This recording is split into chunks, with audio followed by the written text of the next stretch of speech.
Boo! And welcome back to B.Jr.'s Movie Caves Horrific Halloween. That's right, this is the video series where we're talking all things scary, creepy, and crawly. Today we're going to talk about something that's hairy as well. It's all those things and hairy to boot. What I want to do today, guys, is just a standard recommendations video for this time of year, for the October or Halloween season, scary movie season as I like to call it. Today I want to center in on a subgenre of horror films centered around werewolves. That's right. Start out as men and women, but they sprout claws and fangs and hair, and they become very nasty individuals. What I want to do today is not so much pinpoint on all the classics. You know, when you think werewolf, you think of the old Universal monster movies with Lon Chaney Jr. and stuff like that. What I want to do today, guys, is center in on some movie recommendations that basically encompass the go-to werewolf movies that I can recommend that you could watch around this time of year and have a good time with. The ones that I always enjoy and hopefully you might enjoy as well. Let's go through them here. Let's keep it simple today. First one I have on my little stack of recommendations of all things scurry and hairy today, Stephen King's Silver Bullet. That's right. Always enjoyed this film, R.I.P. Corey Haim.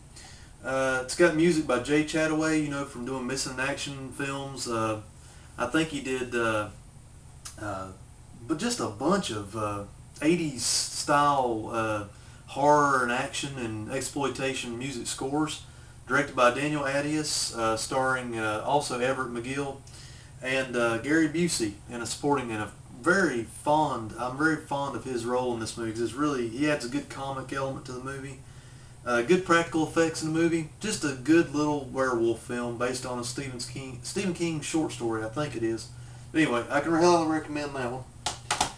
Here's a little werewolf movie for you guys that has a very weird atmosphere to it. I don't know if you'd call it an anthology film, but it centers in and around the world of werewolves, The Company of Wolves.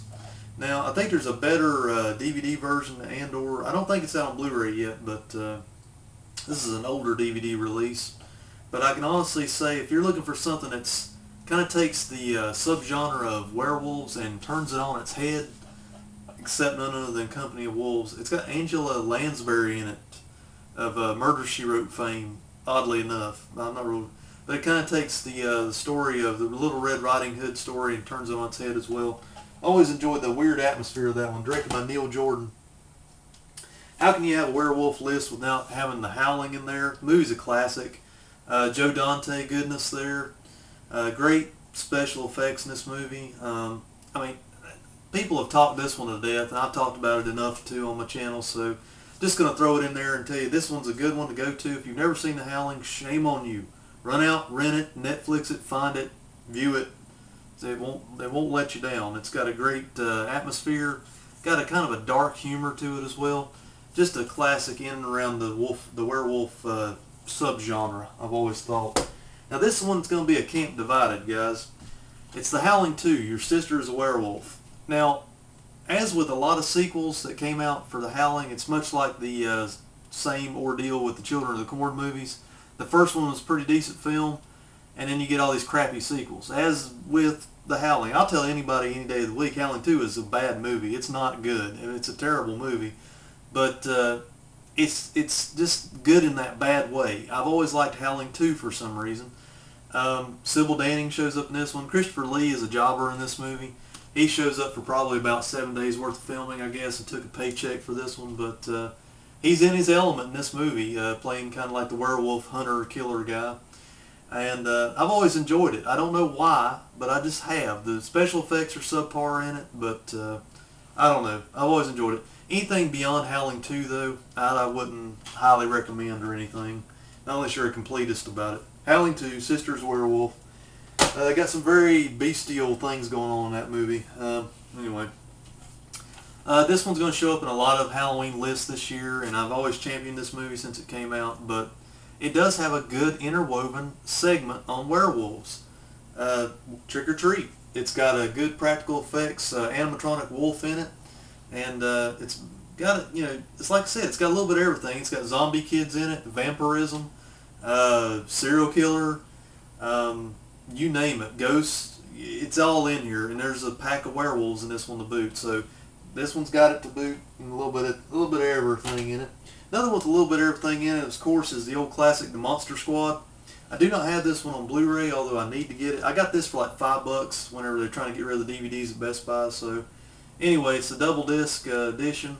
If you're going to get the Monster Squad, definitely try to get this one on Blu-ray. Here it looks pretty good, and it's got a lot of special features just like the DVD release. So anyway, Creatures created by this one, I think, by Stan Winston, and directed by Fred Decker.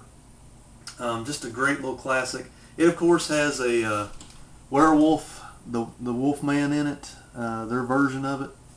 So, you know, hey, it's got good werewolf changing scenes in it in the phone booth. It comes up in memory there. So, I don't know, I always enjoyed this one.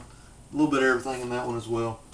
Another one, oddly enough, played by the same actor that played the werewolf in Monster Squad, shows up in this one as a werewolf. Now, this is a vampire film, but this guy, as we all know, a lot of times vampires can change into werewolves if they want to, a la Bram Stoker's Dracula. It's Fright Night 2. The same actor that was in Monster Squad shows up in this one as a werewolf as well, or as a vampire that prefers to change into a werewolf. A lot of good dark humor in this one, and the werewolf makeup in this one's pretty cool too, I thought. But I've always enjoyed his little segments in the movie, and his little death scene's pretty cool too. So I threw that one in there. Here's a little 90s entry that I don't know why it's kind of a camps divided, but Jack Nicholson in Wolf. I just enjoyed his after his post-bite in the movie, where he starts taking on all the elements of a wolf man. You know, he starts marking his territory in the bathroom, and his senses are heightened and all that. That's what I really enjoyed about this movie, and nobody sells it better than Jack Nicholson. I mean, you know, the guy's a legend. You gotta like that one. Here is probably pound for pound my favorite werewolf movie ever. The one that I go to the most and the one that I watch the most. I don't know why, but some people, it's along a lot of people's lists, and some people don't really think it's the best one ever. I just grew up during this era, and it's the one I enjoy the most. It is, of course, John Landis's American Werewolf in London. Just great Rick Baker special effects in this movie. Good dark humor in it. It is a horror movie. It's not a full-on comedy like a lot of John Landis's movies are, but he does work in some jokes here and there. But it's just, this movie's great. I have the HD DVD special edition of it, which has got all the same special features as the, I think it's the, I'm not real sure if it's the full moon edition or whatever, but it's got a lot of behind the scenes on it. Highly recommend picking this one up, whichever format you grab it on, Blu-ray, HD, whatever. But the HD DVD of this, I can honestly say, looks awesome. And I can't say enough about it. The picture quality is great on it. But anyway, pound for pound, my favorite werewolf movie ever, the one I go to the most anyway. I threw this one in as just a good measure. This isn't a werewolf movie per se, but there's people changing into giant cat-like animals. It's cat people. I just thought I would throw this one in there for some odd reason, because it's like a werewolf movie. Except they don't have werewolves. They have, or wolves. They have giant panthers, black panthers. So I don't know. Cat people, I just threw that one in there for good measure. If you're tired of werewolf films and you just want something different to watch, but along the same lines, cat people won't disappoint. Little early 80s entry. I think it's actually a remake of an old movie, Cat People. This one is kind of like The Thing. It has nothing to do, the Thing remake by John Carpenter. It has nothing, it's totally different than the original, I thought. So anyway, lots of special features on this HD disc. I think you can also find this one on Blu-ray and DVD, so rock on. Dudes, that's been your recommendations for werewolves this season. So if you're into all things hairy, beware the moon. When the moon's out, they jump out at you from the bushes, starved for young blood. Anyway, sorry guys. Rock on, dudes. I'll see you next time on B.Jr.'s Horrific Halloween.